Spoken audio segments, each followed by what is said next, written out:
Halo, halo, apa kabar? Assalamualaikum warahmatullahi wabarakatuh. Kita ngobrol lagi, ngerumpi lagi ya di meja redaksi dan perbincangan membaca berita di balik berita off the record. Masih terus bersama kami, saya Hersubun Arif. Dan saya Gibera senang sekali menjumpai Anda hari ini dan kita kayaknya ini masih ngomongin Pak Jokowi Mas Irsu Iya hari Mbak, ini. saya jadi kecewa deh Mbak Agi. Kan saya paling kemarin saya paling nunggu-nunggu Pak Jokowi kapan pindah ke istana gitu ya di IKN gitu. Ternyata nggak jadi lagi nih Mbak Agi. Gimana dong ya? Kan bulan Juni waktu itu Pak Jokowi. Saya khawatir jangan-jangan 17 Agustusnya juga nggak jadi deh kalau begini Mbak. Iya ya, apalagi kita tahu ini memang anomali cuaca ini luar biasa sekali dan salah satunya seperti yang kita masih ingat, BRIN sendiri mengatakan, ahli iklim dan cuacanya mengatakan bahwa di musim kemarau ini tidak ada kemarau di IKN dan sekitarnya. Ini luar biasa sekali Mas Irsu, sehingga membuat pembangunan di sana begitu juga masih melambat dan kita juga tidak tahu problem-problem yang lainnya. Tapi yang jelas pernyataan Pak Jokowi yang mengatakan akhirnya mengakui bahwa belum ada listrik, belum ada air, dan bisa kita tambahkan belum ada bandara, belum ada jalan tol yang tersambung gitu. Belum Jadi ada kondisi tempatnya juga kan. sangat memprihatinkan. Iya, iya, iya. Jadi itu makanya saya bilang kecewa deh. Saya nunggu banget nih Pak Jokowi pindah ke IKN gitu ya.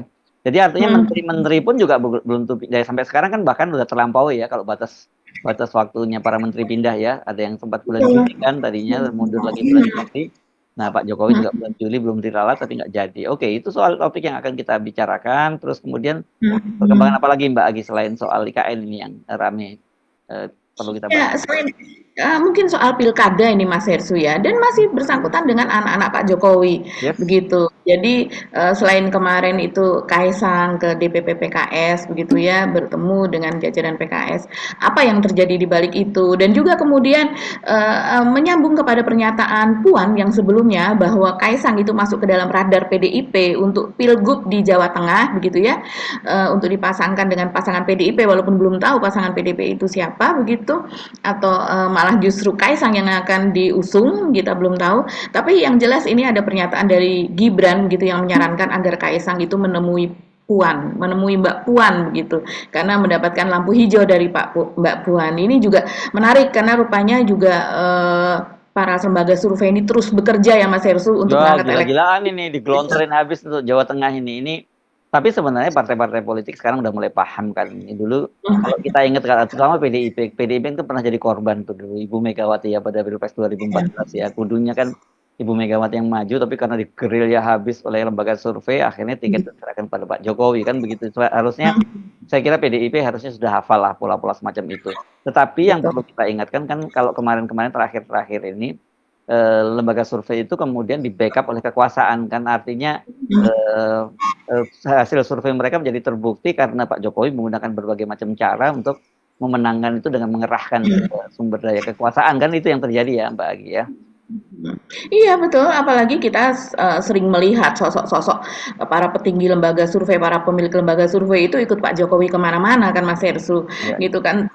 Tertangkap fotonya begitu, misalnya seperti Kodari begitu yang beberapa kali begitu ikut Pak Jokowi begitu, terus kemudian Hasan Nasbi walaupun Cyrusnya itu terlihat tidak aktif, tapi kan kita tahu dia adalah sebagai konsultan politik dan juga pemilik lembaga survei juga. Begitu juga kita tahu bagaimana cukup dekatnya Hanta Yuda begitu ya dengan Pak Jokowi begitu, dan kabarnya juga beberapa teman media juga mengatakan ini adalah lembaga-lembaga survei yang ada di sekeliling istana yang selama ini memoles mereka juga sebagai konsultan politik dari Pak Jokowi begitu. Ya. Oke, selain itu apalagi yang mau kita bicarakan soal yang menarik Mbak Agi? Mungkin KPU ini Mas Hersu. Ini yang rame begitu di X itu karena ada pernyataan dari Pak Mahfud Mas Hersu Itu yang lanjutin aja kita coba kita bahas aja dulu ini. Kan pendek iya saja. iya. Ini pendek saja ya. Jadi ini cukup ramai karena Pak Mahfud itu mencuit begitu ya di X atau di Twitter. Cukup rame karena cuitannya seperti ini. Pasca putusan DKPP memecat Ketua KPU Hasyim Asyari, kita terus terkaget-kaget dengan berita lanjutannya.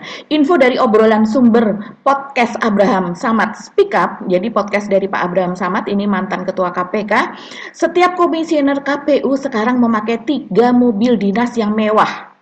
Ada juga penyewaan jet untuk alasan dinas yang berlebihan, juga fasilitas lain jika ke daerah yang maaf asusila. Wah, gawat Nah, ini. yang Fasilitas asusila yang luar yang biasa. yang saya kira yang paling baru sebenarnya yang asusila itu ya tadi karena Hmm, tapi yang gratifikasi di daerah ya, tapi kalau yang lain kan sempat dipersoalkan di Komisi 2 pada waktu itu ya, Mbak Agi. betul. Saya ingat sekali pada tanggal 15 Mei itu ketika rapat kerja dengan Komisi 2 pada waktu itu Pak Aris Mantoni itu dari Golkar yang menyatakan bahwa ini senangannya dugem gaya dan main perempuan gaya hidupnya seperti Don Juan kan pada waktu itu seperti itu gitu. Betul. Dia juga Mhm. memesan private jet dan itu ada anggota Komisi 2 juga dari Demokrat dari Demokrat atau Nasdem saya jadi lupa Rizka Oh iya, Rizka yang wanita. Oktoberia ya Rizka Oktoberia itu yang dia ya mempersoalkan mobil dinas tadi itu yang mobil dinasnya Betul.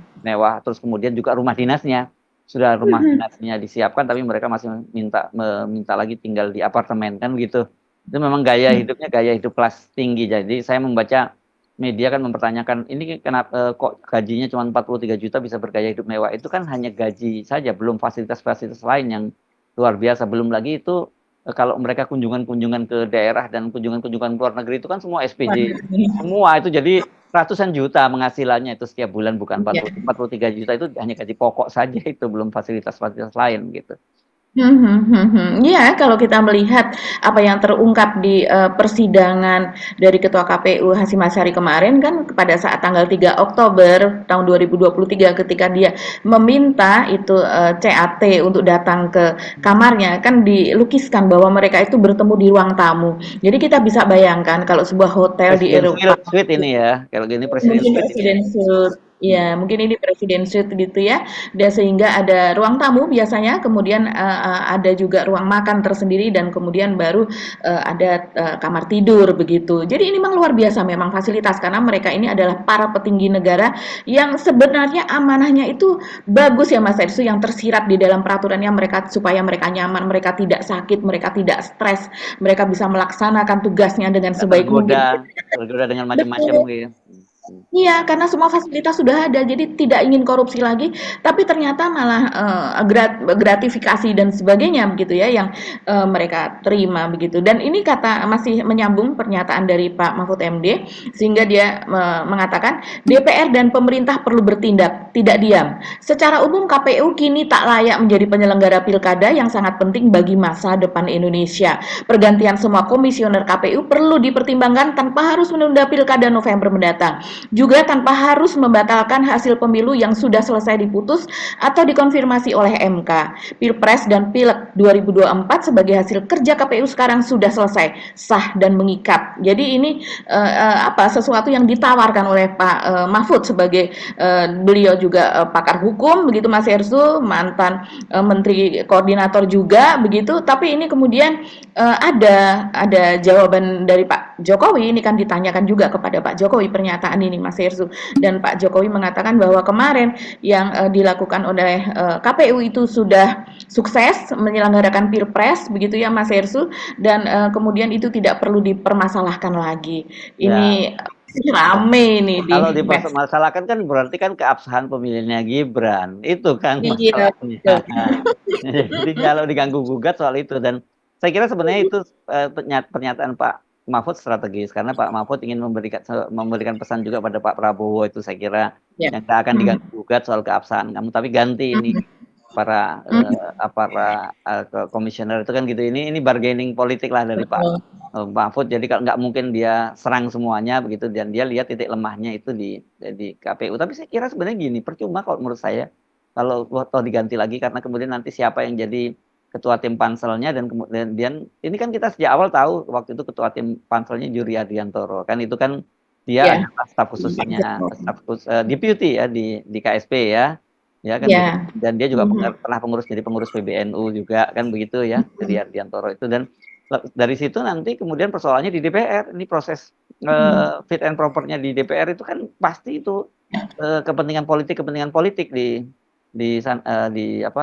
DPR itu yang akan berlangsung jadi nggak ada satupun orang yang independen di KPU itu karena prosesnya seperti itu jadi kalau toh Pak Mahfud minta ganti nggak ada jaminan bahwa kalau prosesnya seperti sekarang masih tetap mereka masih akan jadi orang-orang kepentingan partai politik tertentu saja itu Mbak Agi. Sama dengan KPK, kita tahu juga di KPK itu orang yang bisa lolos di sana itu sebenarnya tidak cukup steril gitu karena ya memang beberapa kali lolos muncul orang-orang cukup punya integritas, tapi dalam prakteknya kalau kayak KPU ini nggak bisa. Ini pasti ada yang siapa orangnya Pak Pratikno, kita mesti jujur ya nyebut gitu. Saya Iya. sekarang ini representasinya Pak Jokowi lah kalau Pak Pratikno gitu. Ada yang pasti jalurnya ke Pak Pratikno kan begitu, dan Pak Pratikno ini kan banyak sekali disebut-sebut dia main sana sini operatornya Pak Jokowi begitu ya Mbak Agi ya. Nah, jadi terus siapa yang nanti orientasinya ke Golkar, siapa yang ke Gerindra itu udah para komisionernya itu udah punya afiliasi semacam itu, Mbak. Iya iya, betul sekali Mas Ersu. Jadi ya memang, ini udah sulit ya, Sulit sudah kalau pakai jalur yang resmi. Jadi harus diubah dan itu mestinya ada tim independen gitu yang dibuat seperti pada awal reformasi ya, ketika dulu para komisioner KPU itu bukan berasal dari partai politik kan pada waktu itu. Betul. Iya, dan tidak terafiliasi kepada penguasa begitu ya. Jadi betul-betul dia memang misalnya berasal dari akademisi, berasal dari pengamat, praktisi, apa seperti itu begitu. Jadi tidak ada kaitannya dengan politik dan dia tidak dibiayai hidupnya dari gaji politiknya dia. Dan ketika Yuri Ardiantoro ini kemudian menjadi tim pansel kan itu sudah banyak sekali sebetulnya Mas Hersu yang memprotes. Tapi kita tahu sendiri pada waktu itu Pak Jokowi sedang kuat-kuatnya. Jadi yang namanya itu buzzer itu luar biasa sekali membela begitu. Baru sekarang ini kemudian mereka buzzer yang sama itu menjatuhkan begitu. Karena memang mereka dulu kan dibayar Mas Irsu, sementara sekarang kan mereka sudah ditinggalkan begitu. Dan apakah mereka emang betul dibayar sih? Mereka sendiri mengakui, mereka yang menceritakan begitu bagaimana proses-prosesnya, bahkan bagaimana mereka untuk suatu keadaan begitu ya, mereka bisa dipanggil tengah malam untuk datang menemui Pak Jokowi dan sebagainya. Jadi ini kan semuanya akhirnya pada speak up gitu ya, satu persatu speak up dan mulai terbongkar itu semuanya kebusukan-kebusukan itu begitu. Oke. Saya kira itu ya soal KPU ya. Kita pindah ke mana dulu? Ke IKN dulu ya Mbak Agi ya. Ini menarik ya. Ini juga bukan omong-omong ya, karena ini wartawan, ini wawancara wartawan dengan Pak Jokowi tentang apakah Pak Jokowi jadi atau tidak Juli ini pindah ke IKN. Jadi coba kita dengar ya pernyataan dari Pak Jokowi ya. Soal rencana Bapak berkantor di IKN kan mau bulan Juli, itu progresnya seperti apa sekarang? Apakah akan terlaksana dalam waktu dekat, Pak? Airnya sudah siap belum? Listriknya sudah siap belum? Tempatnya sudah siap belum? Kalau siap, pindah. Belum dapat laporan dari PUPR, Pak? Belum dapat. Sudah, tapi belum. Sudah, tapi belum. Tapi soal Kepresnya bakalan Kepres pemindahan ibu kota apa bakal terlaksana sebelum 17 Agustus? Kepresnya bisa sebelum, bisa setelah Oktober. Kita melihat situasi lapangan. Kita tidak ingin memaksakan sesuatu yang memang belum, jangan dipaksakan. Semuanya dilihat, progres lapangannya dilihat. Nah, kalau sekali ini saya percaya pernyataannya Pak Jokowi, bukan diartikan terbaliknya ya. Kalau kan biasanya kalau Pak Jokowi menyatakan iya berarti tidak. Kalau ini Pak Jokowi bertanya kan, lagian kan ini Pak Jokowi bertanya, bukan dia yang menyatakan ya Mbak. Airnya sudah ada belum, listriknya sudah ada belum, tempatnya sudah ada belum kan gitu. Jadi ini pertanyaan, bukan pernyataan dari Pak Jokowi. Dari pernyataan itu kita tahu bahwa Pak Jokowi menyatakan ya dia tidak akan pindah pada bulan Juli ini. Kalau bulan Juli sekarang sudah masuk tanggal berapa ini? Sekarang tanggal 9 ya. Tanggal 9 sekarang ya Mbak Agi ya, udah sepertiga bulan. Rasanya memang Pak Jokowi nggak akan pindah, bahkan saya ragu sampai Agustus pun Pak Jokowi mungkin belum pindah. Dan pertanyaan besar kita 17 Agustus bagaimana gitu, karena sejak sebenarnya waktu itu dibuatkan 2 skenario itu, ada skenario Jakarta dan ini saya udah mulai curiga. Sebenarnya nanti bisa dialasankan kan memang dulu disiapkan 2 skenario. Jadi kalau nggak jadi di ibu kota jadi IKN ya nggak, ya memang rencananya ada juga yang di Jakarta gitu saya menduga. Dan ini sebenarnya tanda-tanda semacam itu juga mulai terlihat ketika Sekjen Partai Gerindra yang juga Wakil Ketua MPR waktu itu Ahmad Muzani kan menyatakan bahwa Pak Prabowo dan Gibran itu akan dilantik di Jakarta, jadi bukan dilantik di IKN gitu, tepatnya di Senayan dilantiknya gitu. Jadi ini betul-betul makin ambiar ini IKN ini Mbak. Kalau kita lihat apalagi kemudian ditambah kemarin diulang lagi pernyataan dari Soedardjo Djiwandono ya, kakak iparnya Pak Prabowo, yang dia mengatakan bahwa ya kalau saya ini kan sebagai ekonom gitu ya, nggak mungkin bohong soal yang begini-begini. Itu ya memang betul-betul ambiar rasanya.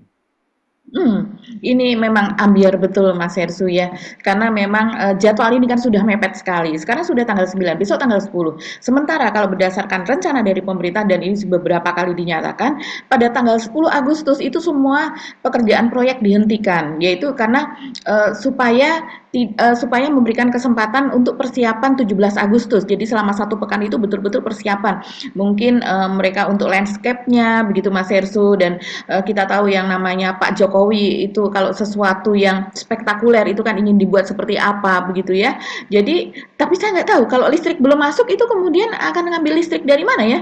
Kalau misalnya seperti genset yang besar begitu mungkin sumber listrik yang seperti itu begitu ya. Tapi yang jelas ini kan Pak Jokowi kalau air kan repot Mbak, kalau genset bisa. Tapi kalau air dari mana gitu? Mau bawa drum besar-besaran, membawa tangki, biasanya itu membawa tangki air begitu ya. Karena itu ribuan orang. Ribuan orang, dan selama ini memang pekerja yang ada di IKN itu kalau mereka kan suka memposting ya, para pekerja ini mereka kalau untuk yang keperluan mandi mereka masih bisa air yang kurang bersih begitu, tapi untuk keperluan yang lain begitu mereka biasanya memakai air galon, dan mereka juga tinggal memang tidak di banyak yang tidak tinggal di kawasan itu. Jadi ada kawasan di daerah Sepaku di luar begitu ya. Sehingga untuk menuju ke lokasi itu katanya kalau cuaca cerah atau apa itu agak cepat, tapi kalau cuaca hujan dan licin dan sebagainya itu mereka bisa 1,5 jam bahkan lebih untuk mencapai kawasan inti pusat pemerintahan IKN begitu. Dan ini yang kondisi saat ini betul-betul pengakuan ya Mas Hersu. Kalau tidak berada di titik seperti ini begitu ya, mungkin Pak Jokowi juga tidak akan mengakui seperti itu. Yang ini kan persis yang dinyatakan seperti Pak Basuki, Menteri PUPR ketika itu mengatakan ya, saya kalau udah ada air, kalau nggak ada air nanti saya mandi pakai apa, kan seperti itu begitu. Nah, padahal sebelumnya Pak Jokowi kalau kita ingat mungkin sekitar 1 bulan yang lalu dia kan menginap di IKN kan, kemudian besoknya dia ditanya bagaimana, ya tidur nyenyak nyaman gitu kan. Jadi di sana mungkin ada lokasi di rumah menteri atau apa yang sudah bisa ditempati untuk bermalam, dan dia mengatakan demikian. Kemudian dia juga ketika peresmian Bendungan Sepaku Semoy itu sekitar bulan Juni ya, awal-awal bulan Juni, Pak Jokowi juga mengatakan bahwa ini segera bulan Juli itu air sudah masuk karena sekarang sudah diresmikan bendungannya, dan kemudian tinggal menunggu datangnya pompa. Nanti pompa ini yang akan menaikkan dan kemudian akan mendistribusikan air itu begitu. Jadi instalasi pengolahan pendistribusian air seperti itu begitu. Dan ketika itu dinyatakan bahwa pompa ini kalau tidak salah datang dari Taiwan atau dari Korea ya, saya lupa Mas Heru, mungkin dari Taiwan. Itu sudah datang sampai ke Balikpapan posisinya ketika itu. Tapi kenapa sampai sekarang itu belum ada air bersih yang masuk begitu. Jadi ini memang posisi ini dilema betul, dan Pak Jokowi ini akhirnya mengakui ya bahwa ini sudah 1 bulan menjelang 17-an, dan kalau kita mengikuti berita itu paskibraka begitu ya, adik-adik yang nanti akan mengibarkan bendera pusaka ini kabarnya juga oleh BPIP, ini kan mereka yang mengurusi itu, mereka juga sudah direncanakan untuk nantinya pada hari H mereka itu sebelum tanggal 17 mereka sudah ada di lokasi begitu. Jadi memang pengibaran terjadi di sana, dan dikatakan sejauh ini yang hybrid itu justru ada di Istana Merdeka, yaitu mereka bisa mengikuti upacara seperti halnya ketika saat Covid dulu. Jadi bisa lewat Zoom atau apa begitu, telekonferensi seperti itu Mas Hersu. Dan ya, kalau kita melihat ini sebenarnya ya tidak hanya soal air dan listrik saja Mas Hersu. Bahkan ini soal bandara itu juga menjadi masalah. Karena yang diundang ini kan ada ribuan kabarnya, dan mereka adalah tamu-tamu negara. Biasanya kalau ulang tahun, apalagi ini menyangkut IKN ya Mas Hersu, di Istana Merdeka saja itu banyak sekali tamu-tamu negara, walaupun mungkin bukan kepala pemerintahannya, tapi ada utusan, wakil seperti itu, dan juga para duta besar begitu. Jadi apa yang terjadi di sana, kalau seandainya para duta besar ini harus naik apa? Apakah mereka harus naik helikopter seperti halnya Pak Jokowi ketika berkunjung ke IKN? Sementara tol juga kabarnya sampai sekarang masih belum tersambung, Mas Hersu. Dan bandara ini yang dananya sekitar 2,7 triliun tersebut juga masih sekitar 50% itu terbangun. Padahal ini sudah dibangun selama beberapa bulan terakhir. Memang ada kendala yang ketika itu penduduk yang dibebaskan di sekitar situ kan menolak. Tapi sekarang kan sudah kabarnya itu sudah selesai sehingga bandara ini bisa dilanjutkan begitu pembangunannya. Tapi sampai dengan bulan Juni itu masih 50% dan kemudian akhir Juni juga setelah 2 pekan kemudian kita ada kabar lagi masih 50% juga. Nah, ini bagaimana? Perlu berapa bulan lagi untuk menyelesaikan, Mas Hersu, dan kemudian tamu-tamu itu akan diangkut lewat apa gitu. Dan itu pun bandara yang dibangun sebenarnya bandara kecil yang hanya mengangkut pesawat kecil gitu, hanya sekian banyak tamu saja yang bisa diangkut oleh pesawat tersebut begitu. Makanya Pak Menteri Perhubungan ini kan mengatakan nanti pesawat itu akan bolak-balik begitu. Jadi kalau ada pesawat yang diparkir saja di situ itu tidak bisa ada lagi pesawat yang mendarat begitu. Saking memang keadaannya seperti itu. Ya, pokoknya keriuh rendahan luar biasa itu akan terjadi dan rasanya kita sulit membayangkan itu akan terwujud ya dengan indikator-indikator pembangunan seperti yang ada sekarang ya Mbak Agi. Jadi kalau sekarang Pak Jokowi nanti ngomong bahwa nanya airnya udah ada belum, listriknya udah ada belum, nanti beliau tiang benderanya udah ada belum, nanti gitu kan. 2 pekan yang lalu Mas Hersu kalau kita perhatikan ini menjadi viral. Jadi 2 pekan yang lalu ada viral itu akhir Juni ya. Itu rame betul. Jadi mereka yang ada di IKN itu memposting mereka keadaan di sana begitu. Ini loh kondisi di IKN yang sebenarnya seperti ini. Kemudian banyak sekali mengatakan, "Loh, itu sih seperti di Cikupa, persis seperti Cikupa." Bahkan ada yang menduga itu adalah Cikupa Tangerang begitu Mas Hersu. Ada juga yang mengatakan daerah Cikupa ya, daerah Tangerang yang lainnya begitu ya. Dia ada beberapa daerah yang disebut, saya tidak begitu paham begitu.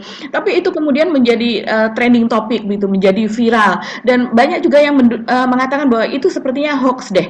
Itu kayaknya itu di daerah pabrik-pabrik yang di daerah Tangerang karena memang betul terlihat ketika ada truk-truk yang lewat gitu ya Mas Hersu, truk tanah apa dan sebagainya itu terlihat betul berdebu begitu terus kemudian gersang, panas seperti itu sehingga mereka menduga itu adalah di daerah sana bukan di IKN karena mereka membayangkan IKN kan seperti kata Pak Jokowi sejuk, udaranya bersih, banyak tumbuhan di sana dan Paris sebagainya. sama Melbourne kalah gitu ya. Iya, bahkan nantinya akan seperti Washington DC kata Pak Zulhas begitu ya. Terus kemudian seperti Canberra di Oh ya, Canberra ya. Iya, Australia begitu ya. Jadi ini memang apa yang terjadi di sana begitu karena memang kebetulan pekerja di sana itu memang sebelumnya itu tidak banyak yang memposting, tapi belakangan ini penduduk yang di IKN dan juga para pekerja di sana memposting, akhirnya itu terungkap Mas Hersu kondisi yang sebenarnya di sana dan mereka juga, ya saya 3 minggu di sana begitu kemudian saya tidak betah, saya pulang gitu karena kondisinya sangat panas gitu dan air bersih itu sulit ditemukan dan sebagainya begitu. Ya kita tidak menyangka bahwa ternyata pembangunan yang dijanjikan oleh Pak Jokowi yang sudah mendekati hari H ini ternyata kemajuan yang baru sampai segini begitu. Yes, oke. Mari kita pindah topik berikut. Kita tunggu ya, kita masih ada waktu berapa? Jadi 3 bulan 10 hari lah menuju apa ya? Enggak sampai 10 hari lah ya, enggak ya 3 bulan lebih, enggak sampai sepekan gitu, 3 bulan enggak lebih sepekan untuk menuju tanggal 17 Agustus ya Mbak Agi, karena sekarang tanggal 19. Jadi tinggal 8 hari. Bukan 3 bulan Mas Hersu. Ya. Tinggal sebulan lagi ya. Ya, tinggal sebulan lagi ya. Sebulan lagi pembangunannya dan kemudian Pak Jokowi juga kan pada wawancara tersebut selain soal air dan listrik ketika dia ditanya soal Kepres kapan keluar dia akhirnya mengakui dan mengatakan kembali begitu bahwa ya itu bisa sebelum Oktober dan juga bisa sesudah Oktober. Tapi itu tidak mungkin karena seperti kata Mas Hersu dari pihak Gerindra sendiri begitu ya Ahmad Muzani Sekjen yang mengatakan bahwa Pak Prabowo akan dilantik di Jakarta titik kan sepertinya seperti itu. Dan kemudian undang-undang kita mensyaratkan bahwa kepala negara terpilih gitu ya, presiden terpilih itu dilantik di ibu kota negara. Yes. Jadi kalau seandainya Kepres dikeluarkan sebelum bulan Oktober, artinya Pak Prabowo itu bisa komplek dilantik di IKN dan itu sebenarnya tidak mungkin. Yes, oke. Kita pindah lagi, kita tunggu nanti countdown-nya ya. minimal bagaimana perkembangannya lagi ya. Tapi sekali ini saya kira pernyataannya Pak Jokowi mesti kita artikan sesungguhnya, bukan kebalikannya gitu. Soalnya kalau kebalikannya Pak Jokowi berarti udah pindah bulan Maret kemarin gitu. Ya, oke. Nanti kita pindah ke soal PKS dan keluarga Jokowi. Betul. Ini kenapa Mas Hersu? Apa yang terjadi dengan PKS ini ya Mas Hersu? Saya juga bingung. Memang agak mengherankan Mbak, yang di PKS ini. Saya bingung juga karena beberapa kali diralat pernyataannya sebelumnya soal pada waktu kemarin menyatakan bahwa ini bukan harga mati ya, soal Sohibul Iman sebenarnya itu dipelintir. Kemudian yang terbaru ini kan soal Bobi yang menyatakan mendukung Bobi tapi katanya tidak pernah ada pernyataan semacam itu. Dan kedua juga soal mengapa mereka kelihatannya proaktif untuk mengundang Kaisang ya untuk datang gitu ya. Bahkan penjelasan dari PSI mereka yang diundang gitu. Betul sekali Mas Hersu, memang itu yang banyak ditanyakan ya, dan kemudian pernyataan dari pihak PKS itu kan bahwa ya mereka mengundang semuanya karena sebelumnya 10 hari sebelum kemarin begitu memang saya lihat PKS itu bertemu dengan Perindo dan Perindo yang datang ke PKS. Memang bukan Haritanu sendiri yang datang tapi anaknya begitu Mas Hersu, dan kemudian diikuti dengan ini. Jadi itu sebagai pembenaran, justifikasi lah pertemuan dengan Perindo begitu. Tapi kalau dengan Perindo memang selama ini tidak pernah ada masalah. Perindo pun juga orang-orang Perindo tidak pernah menjustifikasi PKS begitu kan, tidak pernah menstigma seperti itu kan. Pernyataan seperti misalnya tidak mungkin bekerja sama dengan PKS apa dan sebagainya. Tapi kalau kita tahu orang-orang PSI itu di sebelumnya itu kan memang sepertinya antipati betul dengan PKS begitu Mas Hersu. Ada misalnya mereka menyatakan ya tidak mungkin kalau seandainya mengusung Anies itu sudah sesuatu yang tidak mungkin begitu ya. Yang berikutnya kalau partai adalah dengan PKS begitu. Tapi sekarang tiba-tiba seperti itu. Tapi ini yang banyak menjadi sorotan di media sosial juga. Ini sosok Saiku Mas Hersu, presiden PKS begitu, bukan PKS secara keseluruhan ya, seperti Mardani itu kan sering juga dia melontarkan tanggapan-tanggapan begitu. Tapi ini yang blunder yang disorot betul adalah presiden PKS yaitu Ahmad Saiku. Ini ada apa dengan Ahmad Saiku Mas Hersu? Jadi begini ya, sebenarnya kalau di PKS itu kan keputusan tertinggi itu bukan di presiden PKS, karena seperti pernah saya katakan PKS ini kan semi parlementer gitu sistemnya ya, karena seorang pemimpin itu tertinggi itu dipilih oleh Majelis Syuro gitu ya, dan ketua Majelis Syuro itu yang sebenarnya ketua umum tertinggi di PKS gitu. Mereka yang kemudian dalam hal ini sekarang di Majelis Syuro kan Saleh Segaf Al-Jufri gitu, dan dia setelah dipilih menjadi ketua Dewan Syuro, ketua Majelis Syuro, bukan Dewan Syuro di PKB ya, Majelis Syuro itu makanya singkatnya sering KMS begitu.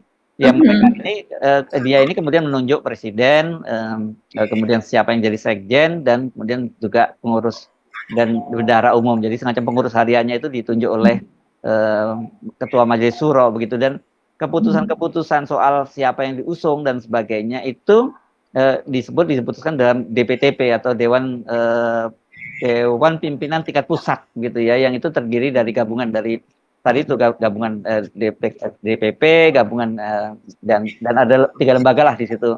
Jadi ya memang Pak Saiku itu sebenarnya jangan dilihat bahwa dia yang memutuskan gitu, kalau Kaisang kemarin misalnya menyatakan ketika ditanya oleh wartawan, kata dia ya dia tidak mengusulkan nama dia begitu sebagai calon gubernur atau calon wakil gubernur pada PKS, tapi kata dia dalam pandangan dia pribadi ya sebaiknya Pak Saiku yang maju jadi gubernur begitu, karena dia yang memimpin partai ini dan suaranya terbanyak di DPRD Jakarta. Putusan untuk maju tidaknya jadi gubernur bukan keputusannya Pak Saiku, keputusannya dari DPTP itu gitu. Iya ya, memang betul seperti itu dari dulu PKS seperti itu Mas Hersu. Tapi ini sepertinya Saiku seperti berani begitu ya melangkahi keputusan dari Majelis Syuro begitu, sesuatu yang sepertinya kalau Pak Saiku selama ini kan orangnya adem ayem dulu ketika menjadi wakil wali kota Bekasi juga tidak banyak berbicara tapi dia bekerja begitu kan. Tapi yang di sini seperti misalnya dia yang menyebutkan bahwa akan mendukung Bobby begitu kan, kurang lebih seperti dia mengatakan bagaimana kaitan-kaitan siapa wakilnya juga kita tidak minta wakil ya begitu. Tapi kita mesin partai kita sudah siap untuk menjadi salah satu mesin pemenangan bagi beliau. Jadi ini apakah tidak melangkahi apa yang dikatakan yang diputuskan oleh Majelis Suro dengan mengatakan bahwa PKS sudah siap menjadi mesin pemenangan dari Bobby setelah sebelumnya dia mengatakan bahwa PKS begitu ya mendukung, bahkan media menyebutkan bahwa Saiku menyebutkan PKS tidak mematok syarat Cawagup untuk Bobi Nasution dalam memberikan dukungan. Jadi banyak yang menulis bahwa ini tanpa syarat dukungannya, pokoknya bekerja aja untuk Bobi. Dan kemudian baru sehari kemudian sudah langsung dia ralat begitu Mas Irsu. Jadi sepertinya ya kita tidak tahu di balik layar ada teguran atau apa kepada Banyak Saiku, keanehan, tapi Mbak. Ya, banyak keanehan ya, di PKS ini karena sejak awal waktu pengumuman soal pencalonan dari Sohibul Iman yang diumumkan oleh juru bicaranya, ya. itu nggak lazim di dalam PKS semacam itu, dan dia tanpa menyebut bahwa itu telah diputuskan di DPTP begitu, nggak ada pengumuman bahwa mereka memutuskan itu nggak lazim. Dan kemudian yang lebih mengagetkan kan juga diralat juga oleh Saihu kemudian Betul. 2 hari kemudian begitu juga. Terus Saihu yang meralat lagi pernyataannya yang bahwa dia menyatakan bahwa itu bukan harga mati, itu katanya soal Saihu soal siapa sih Sohibul Iman bukan harga mati, itu kan juga kemudian dia diralat dan dia menyatakan dipelintir gitu. Kok terlalu sering banget ya media memelintir pernyataannya Pak Saihu, itu yang saya juga agak heran dan terkejut begitu, Pak. Ya, tapi sepertinya tidak dipelintir Mas Ersu. Gitu ya. Media ini iya, ini kan memiliki catatan dan memiliki rekamannya masing-masing gitu ya. Walaupun pernyataan itu memang tidak di podium dan kemudian direkam secara resmi begitu. Tapi yang menanyakan kan juga banyak begitu Mas Ersu, dan berita di media satu dengan media lain juga serupa. Jadi seperti yang misalnya dia mengatakan, "Ya PKS kita mengusung beliau." Beliau ini ketika ditanyakan soal sikap PKS terhadap pencalonan Bobby. Jadi maksud beliau adalah Bobby. Ya PKS kita mengusung beliau dan tentu kita mempercayakanlah kepada beliau. Ini pernyataan dari Pak Saiku begitu. Dan lanjutannya seperti tadi, bagaimana kaitan-kaitan siapa wakilnya juga kita tidak minta wakil ya, tapi kita mesin partai kita sudah siap untuk menjadi salah satu mesin pemenangan bagi beliau. Ini kan pernyataan yang sangat jelas Mas Irsu. Siapa yang mau memelintir pernyataan yang seperti itu? Media Ya, kan tinggal menuliskan saja apa yang dia katakan begitu. banyak hal yang jadi misteri lah gitu, kita nggak mencurigakan gitu ya ini. Dan kemudian keputusan mengundang Kaisang, dan yang saya juga terkejut kemudian mereka menyepakati untuk berkoalisi dengan PSI di Bekasi, jadi wali kota dan wakil wali kota, padahal kursinya PSI kan cuma 2 kursi di situ. Gitu loh. Memang kursi PKS sendirian juga cukup karena dia 12 kursi kan di Bekasi, Mbak Agi.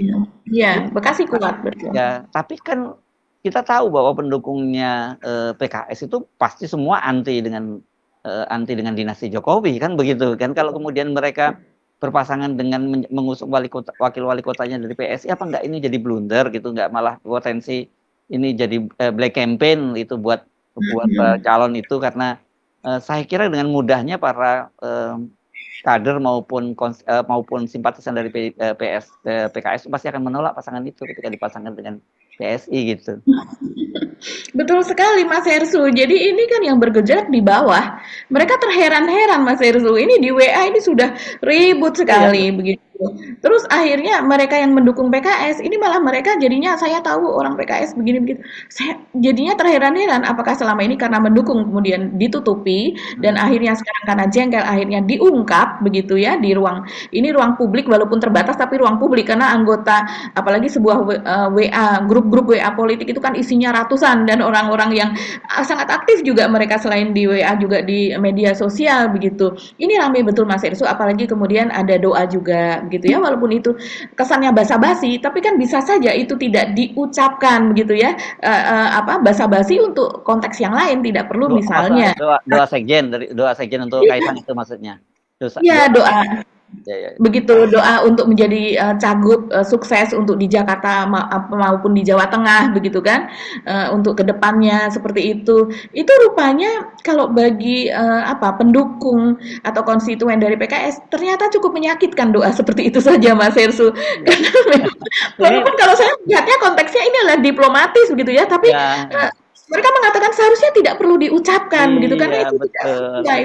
Dan ini saya bukan hanya dapat dari pertanyaan dari banyak teman-teman di dalam negeri ya, banyak teman-teman di luar negeri yang selama ini menjadi simpatisan PKS itu kemudian bertanya-tanya, bahkan ada yang bersikap sangat keras yang dia memutuskan oke, goodbye PKS, sudah seperti itu ketika ketika melihat pertemuan antara Kaisang dengan Mhm.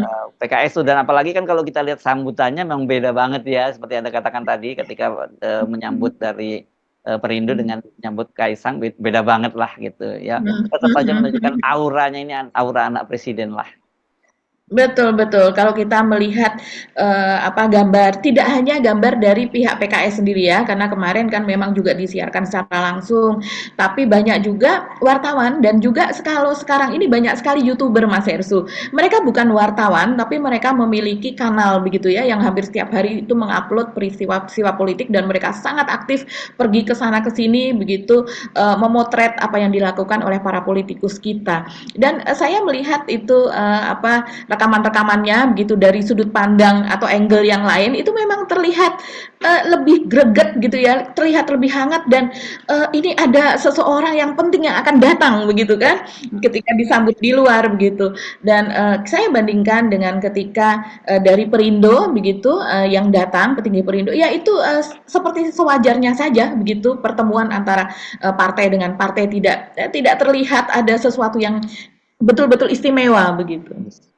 Oke, ini jadi sangat menarik ya, dan kan seperti dikatakan oleh keduanya bahwa mereka terbuka untuk melakukan kerjasama setelah di Banten, kemudian di Lebak dan juga Bekasi, sangat mungkin akan terjadi kerjasama di tempat-tempat lain. Tapi yang orang paling tunggu-tunggu itu adalah bagaimana kelanjutannya PKS untuk mengusung Anies Baswedan ini, karena bagaimanapun sekarang ini kan PKS terkunci gitu ya Mbak Agi ya, dengan memasangkan Anies dengan Sohibul Iman ini belum ada partai-partai lain yang bersedia berkoalisi. Kalau kemudian karena dia punya kerjasama dengan PSI dan kemudian bersepakat dengan PSI dan itu bisa meloloskan pencalonan gubernur dan wakil gubernur, apakah kemudian Anies Baswedan juga masih bersedia? Itu kan juga menjadi pertanyaan. Kalau dia diusung tetap dengan Sohibul Iman tapi diusung oleh PSI katakanlah begitu, PKI dan PSI dan PKS ini juga masih jadi tanda tanya besar menurut saya yang akan terjadi. Jadi kita tunggu saja perkembangannya Mbak Agi sampai Januari pada bulan Agustus nanti ya.